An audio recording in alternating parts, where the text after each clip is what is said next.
नमस्कार दोस्तों, आप सभी का फिर से एक बार स्वागत करते हैं आपके अपनी YouTube चैनल armytayari.in में। आज हम बात करेंगे कि अगर आप 10वीं पास है तो इंडियन आर्मी को कैसे आप ज्वाइन कर सकते हैं, कौन कौन सी पोस्टें आती है जिसमें आप एज अ सोल्जर के तौर पर इंडियन आर्मी को कैसे ज्वाइन कर सकते हैं। तो इसके बारे में संपूर्ण हम चर्चा करेंगे इस वीडियो के अंदर। लेकिन उससे पहले चैनल को सब्सक्राइब नहीं किया तो चैनल को सब्सक्राइब कर लेना और उसके बगल में एक छोटी घंटी होगी उसे भी दबा लेना, ताकि आपको इंडियन आर्मी की जो भी भर्ती आए या फिर जो भी नोटिफिकेशन आए वो सबसे पहले यहाँ पर मिल सके। तो चलिए एक एक करके जानते हैं यहाँ पर इसके बारे में डिटेल्स। तो अभी हम जो है इंडियन आर्मी की जो ऑफिशियल वेबसाइट है, जहां पर इंडियन आर्मी के जो रैलीज वगैरह हैं या फिर जो भी कह सकते हैं जॉब्स वगैरह निकलती है, उसका नोटिफिकेशन इसी वेबसाइट पर आता है, ज्वाइन इंडियन आर्मी पर।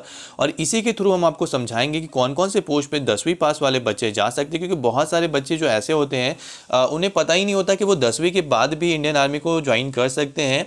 और अगर आप 10वीं से पहले भी जाना चाहते हैं तो उसके लिए भी यहाँ पर 8 पास के लिए भर्ती आती है। तो उसके लिए मैं एक अलग से वीडियो बना दूंगा, आप उसे देख लेना, डिस्क्रिप्शन में लिंक मैं डाल दूंगा जब भी अपडेट होगा। लेकिन यहाँ पर आपको बहुत सारे लोगों को कन्फ्यूजन होता है कि कैसे इसमें ज्वाइन कर सकते हैं 10वीं पास। तो देखिए, सबसे पहले मैं बताना चाहता हूँ कि कौन कौन से पोस्ट पे वैकेंसी निकलती है यहाँ पर। तो यहाँ पर इंडियन आर्मी जो भी 10वीं पास या 12वीं पास पे वैकेंसी निकालती है रैली के थ्रू, वो सारे के सारी सोल्जर पोस्ट पर होती है। जैसा कि आप सभी में देख पाएंगे, चाहे सोल्जर यहाँ पर कोई सा भी पोस्ट हो, सब में सोल्जर लगा होगा।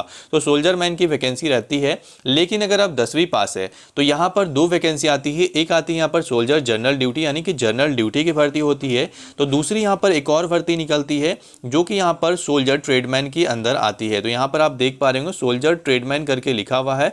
तो इसमें यहाँ पर भर्ती आती है। और इन दोनों के अंदर यहाँ पर जो है कह सकते हैं कि जो भी 10वीं पास वाले बच्चे होते हैं वो अप्लाई कर पाते हैं। कोई सब्जेक्ट का यहाँ पर झंझट नहीं रहता, क्योंकि बहुत सारे बच्चों को लगता है कि नहीं यहाँ पर इंग्लिश, मैथ या फिर कोई सब्जेक्ट होना कंपलसरी। तो ऐसा कुछ नहीं है। आपने जो भी सब्जेक्ट 10वीं में लिया है उसमें आप जो है बस कुछ परसेंटेज क्राइटेरिया को फॉलो करना होता है और आपको यहाँ पर एलिजिबल होना पड़ता है। तो यहाँ पर मैं उसी को डिटेल में समझा रहा हूँ। अगर आपने 10वीं पास कर रखा है और अगर आप जनरल ड्यूटी में ज्वाइन करना चाहते हैं तो आप बिल्कुल एलिजिबल है। बस याद रखना है कि आपका 10th में सेकंड डिवीजन कम से कम होना चाहिए, उससे नीचे नहीं चलेगा। या फिर जो 45% टोटल नंबर है वो यहां पर होना चाहिए, तभी आप एलिजिबल होते हैं इसके लिए। और इसके अलावा हर एक सब्जेक्ट, इस सब्जेक्ट लिखा हुआ यानी हर एक सब्जेक्ट में आपका 33% नंबर होना चाहिए। यानी कि हर एक सब्जेक्ट में 33% नंबर, और 10th का जो टोटल परसेंटेज होगा वो सेकंड डिवीजन से कम नहीं होना चाहिए, 45% से नंबर से कम नहीं होना चाहिए। यहां पर अगर आप देखोगे तो यहां पर एज क्राइटेरिया भी इसके लिए लिखा हुआ है। अगर आप जनरल ड्यूटी के लिए अप्लाई करेंगे तो 17.5 साल से लेकर के 17.5 ईयर से लेकर 21 ईयर्स के जो बच्चे हैं वो यहां पर एलिजिबल होते हैं। जो अनमैरिड है, जो शादी नहीं किए हैं, वही बच्चे यहां पर एलिजिबल होते हैं जितनी भी सोल्जर पोस्ट पे भर्ती आती है उसमें। और यहां पर मैंने आपको ये बता दिया। और ये पूरा का पूरा ऑल ओवर इंडिया जितने भी कैंडिडेट सभी पे यही नियम लागू होता है। एज का भी यहां पर और एजुकेशन क्वालिफिकेशन का कोई भी बदलाव नहीं होता। ना ही एज में आपको छूट मिलता है, ना ही हाइट में जल्दी छूट मिलेगा, ना ही आपको एजुकेशन क्वालिफिकेशन में कोई अलग से छूट मिलेगा। हाइट वगैरह का जो चक्कर रहता है वो स्टेट वाइज अलग अलग होता है, वो भी मैं यहाँ पे आपको दिखाऊंगा। पहले यहाँ पर एजुकेशन की मैं बात कर रहा हूँ। तो देखिए यहाँ पर एक और भर्ती जो मैंने बताया था सोल्जर ट्रेडमैन की, ये भी 10वीं पास पर आती है। इसमें 10th पास होना जरूरी है। लेकिन इसमें अगर आप 3rd डिवीजन भी आए हैं, 1st डिवीजन या आए हैं या फिर 2nd डिवीजन आए, इससे कोई मतलब नहीं है, कोई भी परसेंटेज नहीं चाहिए। बस हर एक सब्जेक्ट में 33% नंबर आपका होना चाहिए। यहाँ पर एज का बेनिफिट आपको मिलेगा। यहाँ पर 17.5 ईयर से लेकर के 23 ईयर यानी 17.5 से लेकर 23 साल वाले जो बच्चे हैं वो यहां पर एलिजिबल होते हैं इसके अंदर। तो ये यहां पर था, दोनों में क्या क्या डिफरेंस था मैंने बताया, और दोनों में क्या क्या चीजें हैं वो मैंने आपको बता दिया। ट्रेड्समैन के आपको अंदर जो है ट्रेड वाला जॉब मिलेगा, यानी कि जो भी यहां पर आपका वॉशरमैन है या फिर कॉबलर है या फिर प्लम्बर है या फिर कारपेंटर है या फिर जो भी जो जॉब्स होती हैं कह सकते हैं ट्रेडमैन के अंदर ट्रेड वाली, वो जॉब मिलती है। और जनरल ड्यूटी के अंदर वो जनरल ड्यूटी मिलेगी जिसमें आपको गनमैन की ड्यूटी वगैरह होती है, या फिर जो और भी बहुत सारी जो ड्यूटीज होती है वो सारी अंदर यहां पर आपको मिल जाती है। बात करते हैं यहां पर हम हाइट की। तो यहाँ पर जो हाइट होता है वो बहुत ही इंपॉर्टेंट रोल रखता है। और यहाँ पर अगर आप हाइट देखेंगे तो हर एक कह सकते हैं राज्य का अलग अलग हाइट है। सोल्जर जनरल ड्यूटी और ट्रेडमैन का दोनों का हाइट यहाँ पर लिखा हुआ है। मैं आपको बाकायदा यहाँ पर ये भी दिखाऊंगा कि जो रीजन मैं बता रहा हूँ उसमें कौन कौन से स्टेट, कौन कौन से राज्य आते हैं।